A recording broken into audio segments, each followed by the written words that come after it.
신명기. 그 신명기라는 말이 무슨 뜻이에요? 신자가. 신명기. 왜 출애굽기 하면은 뭐 애굽에서 나오는 것이다. 창세기만 이렇게 창조하는 것이다. 근데 신명기. 이 뜻이 무슨 말인가요? 이 신자가 거듭 신자예요. 12지 10간에 이 9번째 나오는 갑자 을촉에서 이 자축인묘, 네, 자축인묘, 진사오미, 신유, 술해 이 중에 9번째 나오는 것이 신자가 잔나비 신자. 그런데 이 한문에서는 거듭 신자라고 얘기하시는 거예요. 신명기라고 하는 얘기는 거듭해서 다시 한번 하나님의 말씀을 이렇게 반복해서 말씀해 주시는 것이 신명기다. 잘 우리가 배웠던 거잖아요. 근데 이 신명기 하면은 다른 건 다 잊어버리도 신명기 속에서는 주 내용이 어떤 것을 찍을 수 있냐면은 모세가 설교, 연설하는 것이 4번의 연설이 있어요. 그러니까 신명기에 막연하게 있는 것보다 참 중요한 것인데 신명기에는 어떤 것이 있는가? 모세가 처음에 율법과 영원한 언약에 대해서 설교를 하셔요. 다시 한번 이스라엘 백성들한테 영원한 언약이 무엇이다. 이것을 설교를 하시는 거예요. 가나안을 앞에다 두고. 두 번째로다가는 율법과 은혜가 어떤 것이 율법이고 어떤 것이 은혜다. 이거에 대해서 백성들한테 설명을 해주는 거예요. 설교를 연설을 해주는 거예요. 그 다음에 세 번째로는 이 하나님의 사랑은 무엇이고 이웃 사랑한다는 것은 어떤 의미가 있는 것이다. 이거에 대해서 모세가 설교를 해주시는 거예요. 그 다음에 마지막으로다가 4번째 오늘 우리가 공부하는 건 신명기 29장 30장에서 이 선택, 이렇게 좋은 거에 대해서 너희가 다시 한번 선택을 잘 하라. 어디에서? 이 모압 땅에서, 모압에서 마지막으로 주시는 언약에 대해서 오늘 우리가 신명기 29장 30장을 공부하게 된 것이죠. 이 공부의 핵심에 대해서 하나님께서는 이스라엘 백성들한테 율법을 이렇게 잘해서 줬어요. 그 이스라엘 백성들이 율법을 잘 알았어요. 그런데 모든 사람들한테 본이 되고 지도자가 되고 칭찬을 받는 그런 삶을 하셨을까요? 했어요? 안 했어요? 안 했어요. 잘 그 율법과 하나님의 은혜에 대해서 얘기를 잘 가르쳤는데 이스라엘 백성들이 문자적으로 이론적으로다가는 참 잘 알았는데 이 사람들이 그것을 이론만 알고 실제로다가 생활하지 않기 때문에 그런 하나님의 요구에 부응하지 못한 삶을 살았어요. 그러면은 구약의 이스라엘 백성하고 이 지금의 우리가 사는 요즘의 하나님의 백성하고는 시간적인 공간이 많이 지나갔고 문화적인 차이가 많은데 공통점이 그래도 많다는 것이. 왜 그러냐면은 이스라엘 백성들은 출애굽에서 가나안을 향해서 이렇게 가다가 바로 그 앞에서 모세가 지난 경험에 대해서 다 하나님의 인도해 주시고 하나님이 섭리해 주셨다는 것을 다 말씀을 해 주셨는데 가나안에 들어가는 사람은 그 1세대는 여호수아와 갈렙만 들어갔죠. 그 2세대는 들어가고 왜 나머지들은 못 들어갔을까? 아무리 좋은 말씀과 이정표가 되더라도 이론만 가지고서는 남의 것이지 나의 것이 안 되는 것이죠. 지금 우리가 말세에 사는 우리들도 하늘 가나안 접경지대에 와 있어서 똑같은 영적인 면에 있어서는 같은 거예요. 그렇기 때문에 문화나 시간으로다 보는 것이 아니고 하나님이 주시는 율법을 왜 주셨고 율법에는 어떤 뜻이 있고 하나님의 은혜는 무엇인지 그때 모세 당시나 지금이나 틀릴까요? 같을까요? 같은 것입니다. 그래서 우리는 이 신명기서가 우리들한테 현대 진리로다가 이번 공부를 하고 있는데, 현대 진리라는 것은 그때마다 꼭 필요한 말씀이죠. 노아 당시에는 방주 안에 들어가는 것이 그때의 현대 진리고, 또 이 하나님의 인도하심에 출애굽했을 때도 한 걸음 한 걸음 나갔을 때에 지도자들이 얘기하는 것은 그때 당시의 현대 진리인데, 요즘에 우리가 사는 현대 진리는 뭐가 다를 것일까? 뭐가 어떤 것이 다른가? 그래서 이론적으로는 너무 잘 알지만 이거가 그냥 시험 볼 때 사지선답이로도 하나를 우리가 가르치는 것이 아니라 여기에는 어떤 뜻이 있다. 즉 우리가 부모님들께서 자녀들한테 하지 말라고 하는 것이 많고 뭐를 하라는 것이 많이 있죠. 우리 어른들이 아이들한테 하라고 하는 것은 참 하기 싫은 거고, 하지 말라고 하는 것은 참으로 많이 하고 싶은 그런 일들이죠. 즉 게임을 하지 말아라, 나가서 이 오락만 컴퓨터 이런 것만 하지 말아라. 이거 전부 다 어린아이들로서는 좋은 거예요, 나쁜 거예요? 아주 이거 싫은 것이죠. 근데 부모님들이 하라고 하는 게 있어요. 뭐예요? 공부해라, 순종해라, 어떤 그 이야기하는 것이 우리가 잘 아는 설부지 시절에는 그게 전부 다 우리들 참 왜 이렇게 귀찮게 하는가, 왜 이렇게 우리를 괴롭혀 주는 것인가, 이렇게 생각을 했죠. 그것이 바로 뭐냐면은 율법이라는 것이죠. 이 하나님의 율법은 하지 말라고 한다는 부정적인 개념의 뜻이 아니라 울타리에 대한 개념적인 게 있는 것이죠. 이 요즘에도 시골에 가면은 농사 짓는 데 뭐를 치는가요? 울타리를 이렇게 치죠. 아주 야생 짐승들이 들어오지 않도록. 그거 뭐냐면 이 안의 것을 보호하기 위해서 울타리를 치는 것인데, 이 하나님의 율법은 그 율법 자체로서는 우리들한테 구원을 해준다든지 축복이 되는 그 자체가 아닌 것이죠. 이 율법은 우리의 죄를 깨닫게 하는 것. 어떻게 잘못했으니까 이 율법은 이러이러한 것을 깨닫게 해서 깨달은 것으로 끝나는 것이 아니고 자복하고 회개하고 다시 바른 길을 갈 수 있도록 이 거울과 같은 역할을 해주는 것이 율법인 것이죠. 그래서 율법을 우리는 사랑의 울타리다 이렇게 배우셨나요? 그래서 이 하나님의 말씀은 이해를 그런 쪽으로 다 하고서 이 하나님의 말씀을 하나하나 펼쳐나갈 때에는 아멘, 참 좋으신 하나님, 이런 것을 우리가 생각할 수 있어요. 그래서 이 공부한다고 할 때에 거의가 다 많은 경험이 이 하나님의 말씀, 이 교과 공부 이런 것을 통해서 엄청 번거롭게 생각할 수가 있어요. 그런데 우리들 삶에 가장 행복하게 저 하늘 가나안까지 인도해 주시는 이정표와 내비게이션이 되는 것은 하나님의 말씀, 율법이라는 것이죠. 그 다음에 은혜는, 지난주에 우리가 율법과 은혜 했는데, 은혜는 그러면 뭐, 자, 은혜가 뭐죠? 은혜. 율법은 그래 뭐 사랑의 울타리라고 하고, 은혜라는 건 무엇인가? 은혜라는 것은 값이 없이 하나님의 잡으로 공짜로 우리한테 주시는 하나님의 사랑의 자비를 은혜라고 그래요.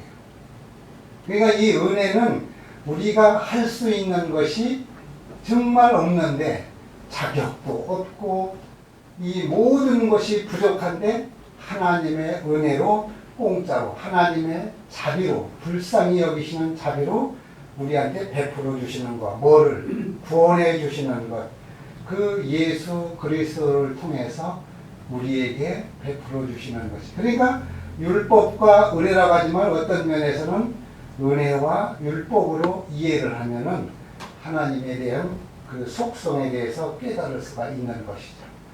그래서 우리 지난번에 이제 그렇게 배웠죠. 율법이 그렇게 중요한데 율법만 계속 강조하다 보면은 율법주의로다가 오해받을 수가 있다는 것이죠. 그래서 이 어떠한 이야기를 할 때에 우리는 그 율법주의적으로다가 사람들이 이해할 수 있도록 그렇게 주장하는 것은 바람직하지 않는 것이죠. 하나님에 대한 율법은 사랑으로 우리를 인도해주고 있는, 우리는 정말 아무것도 할 수 없는 그런 인생들인데 하나님께서 다 이렇게 거저 공짜로다가 그분을 믿고 따라가기만 하면은 우리는 저 하늘 가나안까지 갈 수 있다는 것이죠. 그래서 이 십자가가 이제 율법을 갖다가 이렇게 딱 은혜를 갖다가 딱 농축을 시키면은 이것이 십자가가 나오는데, 이 십자가는 우리 스스로다가 구원의 능력이 십자가만 딱 보고 뭐 이런데 벽에다 걸어 놓는다든지 집에다가 액세서리 디코레이션 이런 거 와서 그것이 모든 것을 예방하는 것이 아니라는 것이죠. 이 십자가 자체 우리들은 거기만 이 부족 마냥 이게 방패로다가 이거에 의지하는 것은 절대 옳은 것이 아니다 이거죠. 그것은 십자가에 대해서 그 고린도전서 1장에 보면은 십자가의 도에 대해서 나오는데, 십자가는 아무도 자기 스스로다가는 구원을 받을 수 없다는 것이, 이것이 우리가 꼭 유념해야 될 내용이고 상황이라는 것이죠. 그래서 십자가는 하나님께서 거저 주시는 은혜로, 그래서 하나님의 은혜는 사람들이 잘하는 것 가지고 외관상으로 보여지는 것 가지고서 구원을 얻는 것도 아니고 하나님의 직분을 맡아서 하는 것도 아니고, 우리들 모두는 하나님의 소명을 감당할 수 있는 사람만이 할 수 있다는 것이죠. 그래서 이 지금 신명기서 네 번째 설교, 신명기 29장 30장에서 오늘 우리 모세의 설교 연설 그 마지막 부분에 있어서 이제는 모세가 쭉 설명을 다 연설을 하고 나서 이제는 너희들이 뭐를 하라? 선택을 하라. 이 선택 잘못할 때에는 참으로 어려운 일이 많이 있어요. 우리 이런 이야기 들어본 적 있습니까? 그 고개 비행을 잘하는 사람들이 있죠. 고개 비행, 이게 하늘에서 비행단이라고 해가지고 이 선더버드라고 하는 이 고개 비행을 잘하는 그 비행사들이 있어요. 그러니까 하늘에서 막 뒤집어졌다 제꼈다 비행기 타고 편대해가지고 하는 사람들이 있는데, 이 사람이 세계적으로 유명한 비행사에 있었는데 1990년도에 이 비행기 모두가 다 바닷속으로 다 수장이 빠져 들어가는 그런 큰 사건이 있었어요. 왜 그랬을까요? 비행기가 이게 고개로 다 뒤집어지고 제껴지고 이렇게 가다 보면은, 오랜 내가 운전을 하고 비행기 조종을 하다 보면은 하늘도 새파랗고 바다도 새파라요. 그래서 인간의 판단으로 조종을 하다 보니까 몇 번 뒤집어졌다 제껴졌다 보면은 하늘이 바다 같고 바다가 하늘 같으니까 이 경험에 자기가 본 거로 인해서 조종하다 보니까 한 사람의 편대 비행에서 가면은 나머지가 모두가 다 따라서 바다에 들어가서 다 사고가 나는 것이라고 그래요. 근데 이걸 보고 비행 착각이라고 하는데, 이런 일이 없게 되려고 하면은 뭐를 해야 되냐면 그 안에 계기판이라는 것을 보고서 비행 조종을 해야 되는데, 이제 오랜 동안 이제 아주 뭐 고개 비행을 잘했으니까 이 사람들이 자기들의 눈을 보고 팔아나니까 그냥 몇 번 뒤집어지고 이러다가 한 사람이 편대 비행할 때 대장에 딱 들어가고 나니까 다 따라서 편대가 똑같이 가니까 바닷속에 다 가서 큰 사고를 난 그런 일이 1990년도에 있었어요. 이 이야기는 뭐냐 하면, 하나님의 말씀을 우리가 잘 알고 있는데 성경에 있는 말씀대로 우리가 신앙하지 않고 내 육감으로 신앙생활 할 때 내 생각으로 이 기준이 계기판이 표준이 되는 하나님의 말씀으로 우리가 신앙생활 하지 않으면은 그렇게 사고가 나는 경험이 생긴다는 것이죠. 그게 우리 주위에서 보면은 이게 자꾸 문제를 야기해가지고 떨어져 나가서 어떻다 저렇다 해가지고 주장하는 사람들이 그와 마찬가지죠. 그래서 우리는 그 모세가 이제 신명기 1장에서 보면은 자기가 지도자로서 직분을 이제 다 감당하고 있다가 이제 물러나기 때문에 그것이 핵심적으로 설교를 연설을 잘 하고서 그 다음에 율법에 대해서 다시 한번 설명을 해주고 두 번째 설교에는 세 번째로다가는 이 축복과 저주가 무엇이다. 그래서 신명기 하반기로 가면은 어떻게 하면 들어와도 복을 받고 나가도 복을 받고 축복과 저주에 대해서 얘기하고 오늘 가장 중요한 것이 이제 오늘 공부가 이 모압에서의 언약에 대해서 이야기해 주시는데 그 모압의 언약은 어떤 내용으로 있느냐면은 이제 처음에 1절서부터 29장에 보면은 1절서부터 9절까지에는 애굽에서 가나안까지 이렇게 오는 과정을 회고하는 것이 여기 신명기 29장의 그 초반전에 그렇게 기록을 하고 있어요. 그 다음에 29장 이제 10절서부터 지금 29절까지 가다 보면은 율법 준수에 대한 권고로다가 율법이 얼마만큼 중요하고 이 준수를 어떻게 잘함으로써 우리한테는 축복과 또 이 저주를 선택하는 건 너희들한테 딸려 있다는 것이죠. 그래서 오늘은 이 은총과 약속에 대해서 설명하는 것이 바로 생명을 선택하라. 여기까지 이제 우리가 훑어보고 왔습니다. 그럼 생명을 어떻게 선택하느냐? 생명나무라고 우리가 여기 제목에 월요일날 소리가 있는데 하나님께서는 두 길을 이 자유의 의지로다가 줬을 때는 항상 선택을 할 수 있는 거예요. 한 개만 놓고 선택하라는 건 없잖아요. 한 개 이상을 놓고 선택해야 되는데 이 두 길, 즉 생명의 길과 사망의 길에 대해서 놓고 나서 너희가 선택하라. 그래서 에덴 동산에다가 어떤 나무를 그 기준으로 다 선택하게 뒀어요. 생명나무하고 선악과하고 두 나무를 주고서 너희가 선택하라. 그래서 우리는 이론적으로 알지만 생명나무의 그 나무 아래에 있을 때에는 영원히 범죄도 없고 죄악이 없고망과 고통과 질병이 왜 온 거예요?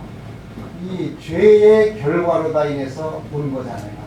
생명나무를 선택을 했으면은 이런 슬픔과 이런 어려움이 질병이 없을 텐데 이 땅에서 우리가 선택하기를 아담이 선악을 알게 하는 그 나무의 일을 하나님이 다 너희가 자유대로 하되 동산 중앙에 있는 것은 선악을 알게 하는 나무의 실과는 먹지 말라 이렇게 하니까 이것을 선택을 한 거예요.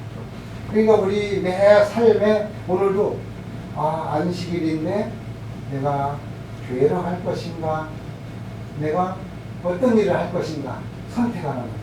옷이 여러 가지 있는 중에서 내가 오늘 이 옷을 선택할 것인가 이 옷을 선택할 것인가 그 선택이 있는데 하나님께서는 이 생명의 길하고 사망의 길을 인간들한테 주면서 중요한 것은 자유의지의 선택권을 주셨다는 것이죠. 이것을 아담은 어떤 것을 선택을 했어요? 사망의 길을 선택을 한 것이죠. 선악을 알게 하는 그 실과를 자기가 자기 마음대로 따먹었죠. 이게 선이라는 나무의 열매는 선의 열매는 있어요 없어요? 선의 열매는 그 나무 자체에 열매가 없는 거예요. 그런데 악이라는 나무의 열매를 그것은 먹음으로 사망이 이르게 되었다는 것이죠.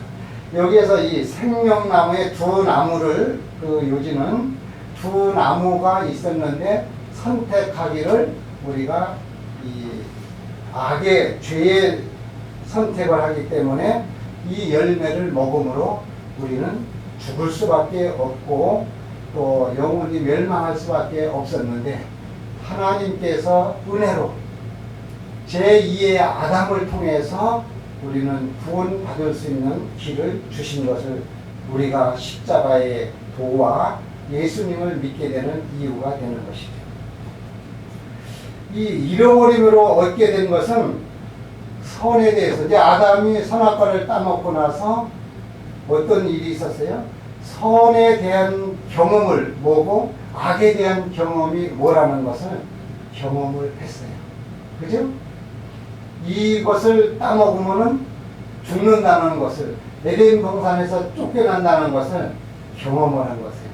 그래서 우리가 흔히 이런 지식을 다 배웠을 때에 이 지식만 가지고서는 좀 올바른 일이 잘 적용이 안 돼요. 그래서 지식을 내가 경험할 때 지혜가 되는 것이죠.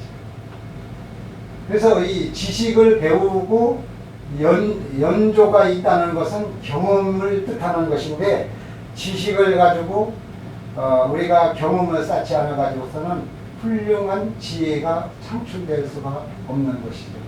그래서 우리가 조금 학교 다니면서 어떤 일을 해서 배웠다고 했을 때 대개 보면 자만하게 되죠. 즉 운동을 한 사람이 이론을 가지고 어떻게 하면 뭐 상단 맞기, 하단 맞기 뭐 이런 거 다 배우고 나서 이론으로다가 이게 폼새라고 해서 다 태권도에서도 훈련을 하는데 이제 이 폼새가 끝난 다음에는 뭐예요? 경험적인 대련이라는 걸 붙여서 하는 것이죠. 이것을 할 때 실제 이론하고 차이가 많이 있다는 것이죠. 그래서 이 하나님의 말씀에 대해서 우리는 이 선악과를 생명나무에 대한 경험을 우리가 다 알았어요. 다 배웠어요. 이제는 경험하는 것을 여기에 생명나무가 되시는 예수 그리스도를 우리가 붙들고 따라가고 그 안에 있을 때에는 우리는 하늘 가나안까지 갈 수 있다는 것이죠. 그래서 이 그리스도를 통한 이 순종은 인간에게 완전한 품성과 그 생명에 대한 권리가 주어진다는 것이 오늘 여기에서 주는 교훈이 되는 것이죠. 그래서 우리는 매 순간마다 중요한 선택을 하는 그 기로에 서 있게 되는 것이죠. 그래서 내가 내 자의로다가 어떤 것을 선택을 할 때에는 내가 책임을 져야 돼요. 그런데 이 하나님께 전적으로 맡기고 나는 자신이 없다는 것을 내가 인정할 때 누구의 도움이? 능력자에 대한 도움이 우리들한테는 절실히 필요로 하기 때문에 그분이 능력자 되시는 하나님께서 책임을 져주시는 것이죠. 그래서 우리는 이 순간의 모든 선택에 있어서는 결정할 때는 내가 내 자의대로 하는 것이 아니라 전능자의 성령의 세미한 음성을 듣고 우리가 선택을 할 때에는 그분께서 역사해 주신다는 것이죠. 자, 그 다음에 우리 월요일날 소개해 보면은 중립지대가 없다고 얘기했는데 이 말은 뭐냐면은 천당과 지옥이라고 하는 것이 있다고 하면은 어떠한 종파에서 이 연옥이라고 하는 중립지대라고 하는 것을 이야기하고 있는데 우리 선악의 대쟁투에서는 중간지대나 중립지대가 없다는 것이죠. 그래서 우리는 하나님 편에 서 있지 않으면은 우리 모두는 사탄의 편에 서게 된다는 것을 우리는 명심하고 교훈해야 되는 것이죠. 그 다음에 이 생명과 선과 죽음과 악과 축복과 저주 전부 대치되는 반대되는 말들이 있는데 이 신명기 30장 15절에서 보면은 보라 내가 오늘날 생명과 복과 사망과 화를 내 앞에 두었나니 라는 말씀, 이 말씀은 뭐를 뜻하는 것인가? 다 선택을 하라는 것이죠. 이 신명기에 나오는 이 모세는 여기에서 이제 자기의 연설을 경험을 마지막을 하면서 너희가 결단을 해라. 두 가지 중에서 생명과 선, 죽음과 악, 축복과 저주 다 전부 우리는 생명을 또 선을 원하지만 우리들 삶에 이 선보다도 악쪽으로 기울어져가 있고 하나님께서 말씀하시는 이런 말씀을 이론적으로만 알고 실질적으로 행동에 옮길 때에는 우리가 이런 것을 망각하게 된다는 것이죠. 그래서 우리 모든 선택에 있어서는 성령의 도우심으로 그분한테 맡기는 선택이 가장 올바른 선택이 될 수가 있죠. 말로다가는 그렇게 하지만 우리들 경험에 의하면은 어떻게 합니까? 내 생각에는 하나님께서는 하나님의 생각하고 우리의 생각하고 다릅니다. 우리들은 겉으로 나타나는 인본주의 신앙에 많이 기울어져 있는데 하나님께서는 하나님의 인도하심으로 그래서 어떤 이론을 공부를 많이 한 사람일수록 이게 바뀌어지는 것이 힘들어요. 쉽게 모세가 미디안 광야에 가서 40년 동안 살면서 바로의 궁중에서 살았던 세상적인 모든 것을 다 잊어버리고 난 다음에 하나님의 지식과 하나님의 말씀으로 담아서 새로 할 때에 온전하게 하늘 가나안까지 갈 수 있는 것처럼 그래서 우리들이 생각했던 세상적인 것을 다 저버리고 여기서 축복과 저주의 길은 간단한 것이지만 중간이 없어요. 하나님 편을 예수님 편을 선택하지 않고 있다는 것은 즉 교회의 신앙생활의 안식일을 잊어버리고 있다고 하는 것은 중간지대가 없는 것이죠. 바로 사탄의 편에 서서 삶을 살고 있다는 그 시간은 이와 마찬가지로 우리 선택은 그 하나님께서 주어지고 있는 세면 음성은 강제로 하는 것이 아니고 본인의 의지로 하는 것을 바라신다는 것이죠. 그 다음에 이 하나님께서 말씀하셨던 것을 모세가 여기서 강조하고 있는 모든 얘기는 이게 어려운 것이 아니라는 거죠. 우리가 갈멜산 전투에서 그 엘리야하고 그 이방신하고 전투했을 때 보면은 완전히 거기서 나타나는 게 있어요. 이방신을 섬기던 사람들은 자기 몸을 막 해하면서 피를 내면서 그냥 발광을 했는데 이것은 눈으로다가 보이는 신앙을 하는 것이죠. 근데 엘리야는 어떻게 했습니까? 하나님 앞에 기도를 한 것이죠. 그래서 우리들이 하는 것은 이렇게 몸으로 요즘에 어디 저기 네팔인가 이쪽에 보면은 복을 받는다고 해서 몇십 리끼를 갖다 이 게다짝 같은 걸 손에다 대고 이게 무슨 몇 배 하면서 이게 절을 하면서 저수지를 돌고 그냥 고행을 하고 하는 것을 이게 보면서 참으로 우리가 예수님을 생명의 구주로 영접했다는 거 아는 것이 얼마나 행복하고 축복인지 그 사람들 보면 먹지도 못하고 가난하게 살면서 어려우면서 그 무릎으로 기면서 돌아가는 걸 보면 그렇게 해야지 복을 받는다고 하고 뭐를 돌려야지 복을 받고 이런 신을 섬긴다는 사람들을 볼 때는 진짜 불쌍한 마음이 들어가요. 우리는 하나님께서 주신 이 귀한 율법과 이 은혜에 대해서는 힘든 것이 아니죠. 또 어려운 것도 아니라는 것이죠. 이 얼마나 좋은 특권을 갖다가 우리는 잊어버리고 사는지 모르겠어요.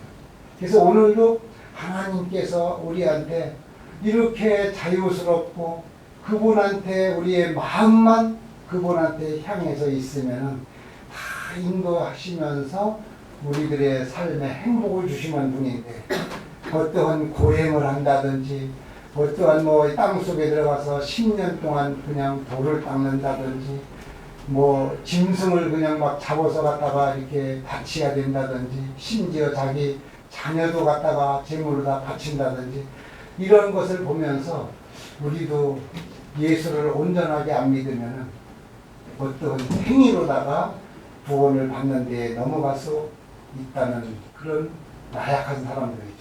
그래서 우리 인간들에게 예비해 놓으신 생명과 복과 또 여러 가지 그 길에 있어서는 두 갈래 길에서 어려운 것이 아니고 가장 좋은 것으로 주시는 하나님의 예수 그리스도를 통해서 우리가 선택할 때에는 가장 행복으로 가는 참으로 축복받은 그런 것이라고 모세가 설명하고 있습니다. 그러면서 이 마지막에 모세가 뭐라고 여기서 오늘 말씀하고 있냐면, 그러면은 하나님을 경외하는데 참된 경배가 뭐냐? 참된 경배가 뭘까요? 하나님과 이스라엘 사이에 이 언약 관계의 핵심이 바로 경배예요. 경배. 이 경배는 여기서 우상 숭배라고 하는 것은 뭐 이렇게 나무 형상을 만들어 놓고 절하고 있는 것도 우상이라고 하지만, 쉽게 생각하면은 이 우상이라는 것은 하나님이 있어야 될 자리에 있는 것을 우상이라고 정의를 했죠. 그러니까 오늘 예배 드리는데 우리 아들 입학 예비고사 보여야 되는데 오늘 거기를 가야 되고, 여기에 대해서 관심이 많이 있으면은 경배 드리는 대상이 어떻게 되는 거예요? 딴 데로 가 있는 거죠. 오늘 내가 뱃날인데, 오늘 내가 무슨 날인데, 이런 생각을 하면서 우리가 예배를 드리는 것은, 이것은 바로 참된 경배가 아닌 것이죠. 그래서 안식일이라든지 경배에 대한 표징이 있는데, 이것이 하나님과 하나님의 백성 사이에는 이 표징이 경배로 연결이 되는 것이죠. 그게 뭐냐면은 날짜에, 만약에 8월 15일 날이 있어서 해방이 됐나요? 일제로부터 해방된 날이 8월 15일인가요? 우리들은 이 8월 15일 날 광복절에 대해 가지고 해방된 날이 되기 때문에 내가 편안해서 그날 휴일로 다 섬기는 게 아니시죠. 하나님이 창조 사업을 하고 마친 날이 우리가 일곱째 날에 쉬심으로 안식일이 됐기 때문에, 하나님에 대한 참된 경배는 그분께서 말씀하신 대로, 그분께서 제정하신 대로 우리가 따르고 순종할 수 있는 것이 진정한 경배죠. 그래서 우리 안식일에도 이곳에서 하나님께 신령과 진정으로 예배와 경배를 드린다는 것은 그분의 방법으로, 그분의 모든 명령대로 우리가 순종하는 것, 그것이 참된 경배라는 것을 우리가 교훈하고 있습니다. 시간이 돼서 마치겠습니다.